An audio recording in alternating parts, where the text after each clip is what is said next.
ভৌতিক ও অলৌকিকে আপনাদের স্বাগত জানাই। আশা করি সবাই ভালো আছেন এবং সুস্থ আছেন। বন্ধুত্বটা যদি প্রকৃত হয় তাহলে সুখে দুঃখে বিপদে আপদে কখনোই একে অপরের হাত ছাড়ে না।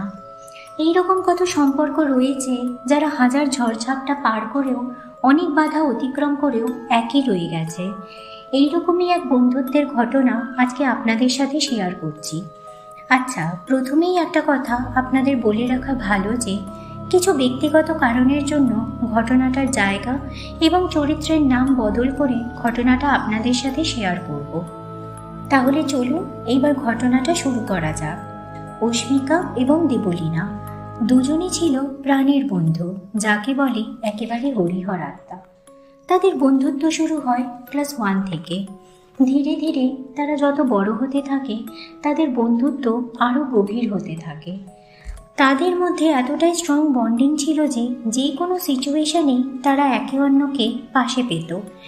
এইভাবেই তারা ক্লাস 10 দিয়ে 11-এ উঠল। ক্লাস 10-এ তাদের দুজনেরই রেজাল্ট খুব ভালো হয়েছিল। ক্লাস 11-এ ওঠার পর থেকেই দুই বন্ধুর ভবিষ্যৎ পরিকল্পনা শুরু হয়ে যায়। তাদের দুজনেরই স্বপ্ন এগ্রিকালচার নিয়ে পড়াশোনা করে ভবিষ্যতে তারা দুজনেই রিসার্চ করবে। সেই অনুযায়ী তারা প্রিপারেশনও নিতে থাকে। এর মধ্যেই একটা কথা বলি, তাদের দুই বন্ধুরই সাউথ ইন্ডিয়ার প্রতি একটা আলাদাই ভালোবাসা ছিল। ভালোবাসাটা শুরু হয় সেই ছোটবেলা থেকেই, প্রচুর পরিমাণে সাউথ ইন্ডিয়ান সিনেমা দেখে আর সাউথ ইন্ডিয়ান গান শুনে। তাই তারা ঠিক করেছিল কলেজ লাইফটা সাউথেই কাটাবে এবং সাউথ ইন্ডিয়ার সব কিছুই নিজেদের মনের মতন করে উপভোগ করবে। সেই অনুযায়ী তারা ক্লাস 12-এর প্রিপারেশনের সাথে এগ্রিকালচারের এক্সামের জন্য প্রিপারেশন নিতে থাকে। এগ্রিকালচারের এক্সামের জন্য যখন তারা ফর্ম ফিল আপ করতে যায়, সেই সময় কলেজ চুজ করার যে অপশানটা থাকে সেখানেও তারা একই কলেজ চুজ করে। এরপর ক্লাস 12 এবং এগ্রিকালচারেরও এক্সাম শেষ হয়। পরীক্ষা শেষ হওয়াতে দুজনেই ভীষণ খুশি এবং কলেজ লাইফ নিয়েও তাদের মধ্যে চলতে থাকে আরও অনেক ধরনের প্ল্যানিং। রেজাল্ট বেরোতে প্রায় 1 মাস দেরি, তাই দেবলীনা অস্মিকাকে জানায় যে সে বেশ কিছুদিনের জন্য মামার বাড়ি যাবে। তাকে মিস করবে ঠিকই, কিন্তু বছর খানেকের জন্য তার মামার বাড়ি যাওয়া হয়নি। তাই মামারাও বলেছে যে এইবার তাকে যেতেই হবে, তারা কোনো কথাই শুনবে না। অস্মিকাও দেবলীনাকে সান্ত্বনা দিয়ে বলে, মন খারাপ করিস না, তুই যা, আমরা তো ফোনে যোগাযোগ রাখবই। যথারীতি দেবলীনা মামার বাড়িতে পৌঁছে যায়। সেইখানে আনন্দেই তার দিন কাটতে থাকে এবং সেই সাথে অস্মিকার সাথেও তার ফোনে আর মেসেজে কথা হতে থাকে। সব কিছু ঠিকঠাকই চলছিল। এরপর এলো সেই দুর্ভাগ্যজনক দিনটা। সেই দিনটা দেবলীনা আর অস্মিকার রেজাল্ট বেরোনোর দিন। যেই দিন তাদের রেজাল্ট বেরোলো সেই দিনও দেবলীনা তার মামার বাড়িতেই ছিল এবং ঠিক তার পরের দিন তাদের ফেরার টিকিট ছিল। দেবলীনার রেজাল্ট খুবই ভালো হয়েছিল। এই সুসংবাদটা অস্মিকাকে দেওয়ার জন্য এবং অস্মিকার রেজাল্টের খবর নেওয়ার জন্য সে সাথে সাথেই তাকে ফোন করে। কিন্তু দুবার ফোন বেজে বেজে কেটে যাওয়ার পরেও অস্মিকার দিক থেকে কোনো উত্তর না আসায় তাকে একটা মেসেজ করে তার রেজাল্টের কথা জানায় এবং বলে ফ্রি হয়ে তাকে যেন ফোন করে। তারপর কিছুক্ষণের জন্য দেবলীনা ভালো রেজাল্ট হওয়ার খুশিতে বাড়ির সকলের সাথে আনন্দে মেতে ওঠে। রাত্রে শোয়ার সময় দেবলীনা আবারও ফোন চেক করে অস্মিকার উত্তরের আশায়, কিন্তু তখনও উত্তর না আসায় সে একটু চিন্তিত হয়ে পড়ে। আবার পরক্ষণেই সে ভাবে অস্মিকাও হয়তো তার মতোই রেজাল্টের খুশিতে সকলের সাথে আনন্দে মেতে রয়েছে। ঠিক আছে, কাল তো ফিরছি, দেখা তো হবে। এইটা ভেবে সে অস্মিকাকে গুড নাইট মেসেজ করে ঘুমিয়ে পড়ে।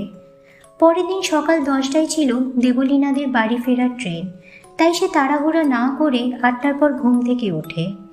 ঘুম থেকে উঠেই সবার আগে ফোন চেক করে অস্মিকা কি উত্তর দিয়েছে দেখার জন্য।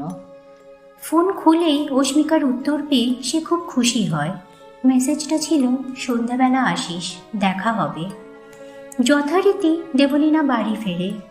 তারপর সে সন্ধ্যাবেলা তৈরি হয় অস্মিকার বাড়ি যাওয়ার জন্য। অস্মিকার বাড়ির গলিতে ঢুকে সে দেখে তাদের বাড়ির সামনে প্রচুর ভিড়। দেবলীনা অত ভিড় দেখে একটু অবাক হয়ে যায়।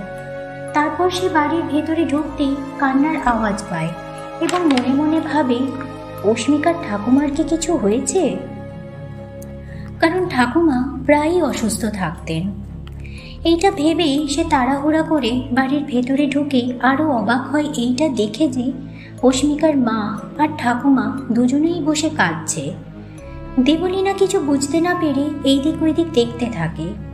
হঠাৎই তার চোখ পড়ে মেঝেতে পড়ে থাকা দেহটার উপর। দেহটার দিকে চোখ যেতেই সে জ্ঞান হারিয়ে ফেলে, কারণ দেহটা ছিল তার প্রাণের বন্ধু অস্মিকার। কিছুক্ষণ পর দেবলীনার জ্ঞান ফিরে আসায় সে দৌড়ে গিয়ে অস্মিকার দেহটাকে জড়িয়ে ধরে অঝরে কাঁদতে থাকে এবং বারবার বলতে থাকে, কেন কেন? এরপর দেবলীনাকে অস্মিকার দেহর কাছ থেকে সরিয়ে নিয়ে এক জায়গায় বসানো হয় এবং দেহটাকে সৎকারের জন্য নিয়ে যাওয়া হয়। দেবলীনা তখনও একইভাবে কেঁদেই চলেছে, কারণ সে অস্মিকাকে এইভাবে হারিয়ে ফেলবে কখনো ভাবতে পারেনি।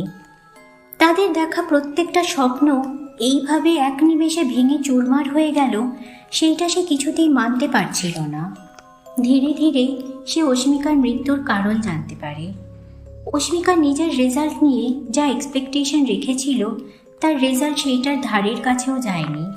সে ভাবতেও পারছিল না কিভাবে তার রেজাল্ট এত খারাপ হয়। স্বাভাবিকভাবেই এত খারাপ রেজাল্ট নিয়ে তার দেখা স্বপ্নগুলো কোনোভাবেই পূরণ হওয়া সম্ভব না। তাই এত কিছু একসাথে সে মেনে নিতে না পেরে দুঃখে লজ্জায় আত্মহত্যার পথটাই বেছে নেয়। অস্মিকার মৃত্যুর পর বেশ কয়েকদিন পার হয়ে গেলেও দেবলীনা নিজেকে ওই জায়গা থেকে বের করে আনতে পারেনি। সে সারাদিন ঘরে বসে বসে তাদের একসাথে কাটানো দিনগুলো এবং তাদের একসাথে তৈরি করা স্বপ্নগুলোর কথা ভাবতে থাকে। কোথাও না কোথাও অস্মিকার মৃত্যুর জন্য সে নিজেকেও কিছুটা দায়ী করতে থাকে। এইটা ভেবে যে সে সেই সময় অস্মিকার পাশে থাকলে তাকে বোঝাতে পারত এবং তার এত বড় একটা দুর্ঘটনা ঘটাতে আটকাতে পারত। একদিন দেবলীনা ঘরে বসে তাদের পুরনো কিছু ছবি দেখতে দেখতে হঠাৎ তার অস্মিকার পাঠানো শেষ মেসেজটার কথা মনে পড়ে যায়। মেসেজটা খুলতেই সে হতবাক হয়ে যায়, কারণ মেসেজটা যে সময় তাকে পাঠানো হয়েছিল তার অনেক আগেই অস্মিকা এই পৃথিবী ছেড়ে চলে গেছিল। এইটা দেখে দেবলীনা আবারও কাঁদতে থাকে এবং বুঝতে পারে যে তার বন্ধু তাকে শেষবারের মতো দেখা করার জন্যই ডেকে পাঠিয়েছিল।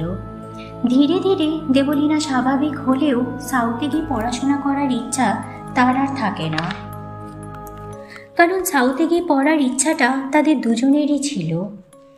তাই সে ঠিক করে এইখানে থেকেই সে পড়াশোনাটা করবে। এইটা ভেবেই সে কলেজে ভর্তি হওয়ার জন্য প্রস্তুতি নিতে থাকে।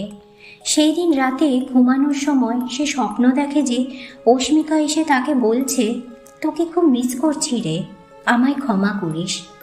আমি যে এইভাবে চলে যাব এটা আমি নিজেও ভাবিনি, কিন্তু রেজাল্টটা এত খারাপ হওয়ায় দুঃখটা কিছুতেই মেনে নিতে পারছিলাম না। কাউকে মুখ দেখাতে পারছিলাম না, তাই এই পথটাই বেছে নিতে বাধ্য হয়েছিলাম। আমি তো পারলাম না আমাদের দেখা স্বপ্নগুলো পূরণ করতে, কিন্তু তোর কাছে তো উপায় রয়েছে, বল। তুই আমাদের স্বপ্নটা পূরণ কর, তোর মধ্যে দিয়েই আমার স্বপ্নও পূরণ হবে। আজও আমি আছি তোর সাথে, তুই একা নোস। স্বপ্নটা দেখার পরেই তার ঘুমটা ভেঙে যায়। তখনও তার দু চোখ দিয়ে জল পড়ছে। এরপর তার ঘুমটা পুরো কেটে গেলে সে আস্তে আস্তে বিছানায় উঠে বসে এবং স্বপ্নে দেখা অস্মিকার কথাগুলো ভাবতে থাকে। সে বুঝতে পারে যে তাকে কিছু না জানিয়ে এইভাবে চলে যাওয়ার জন্য অস্মিকা ক্ষমা চাইতে এসেছিল এবং তাদের দেখা স্বপ্নগুলো যেন ব্যর্থ হয়ে না যায় সেই কথাও জানাতে এসেছিল। যথারীতি দেবলীনা সাউথ ইন্ডিয়াতেই পড়তে যায় এবং যথাসম্ভব তাদের দেখা স্বপ্নগুলো পূরণ করার চেষ্টা করে। অস্মিকা তার কথা মতন দেবলীনার পাশে আজও সবসময় রয়েছে। দেবলীনা সবসময়ই অস্মিকাকে অনুভব করে। বাড়ি ছেড়ে অত দূরে গিয়েও তার কখনো নিজেকে একা মনে হতো না। তার সবসময়ই মনে হতো অস্মিকা তার সাথেই আছে। দেখতে দেখতে অনেকগুলো বছর কেটে গেল। অস্মিকা এই পৃথিবীতে থাকলে যেভাবে দেবলীনার পাশে থাকতো, এই পৃথিবী ছেড়ে চলে গিয়েও আজও সে একইভাবে দেবলীনার পাশে রয়ে গেছে। এই ছিল আজকের ঘটনা। কিছু প্রমিস এইরকমই হয় যা সারা জীবন থেকে যায়, তাতে তারা সশরীরে উপস্থিত থাকুক বা না থাকুক। এই ঘটনাটা তারই একটা জলজান্ত উদাহরণ। আপনাদের মধ্যে কে কে এত সুন্দর একটা বন্ধুত্ব এক্সপিরিয়েন্স করেছেন সেটা অবশ্যই জানাবেন, এবং ঘটনাটা কেমন লাগলো সেইটাও কমেন্ট করে জানাতে ভুলবেন না। ঘটনাটা যদি ভালো লেগে থাকে তাহলে ভিডিওতে একটা লাইক এবং চ্যানেলে একটা সাবস্ক্রিপশন দিয়ে দেবেন। আমাকে যদি ঘটনা পাঠাতে চান তাহলে ভিডিওতে আর ডেসক্রিপশন বক্সে দেওয়া আইডিতে মেল করে জানাতে পারেন। ভৌতিক ও অলৌকিকের তরফ থেকে আমি রুনিয়া আপনাদের জানাই শুভরাত্রি।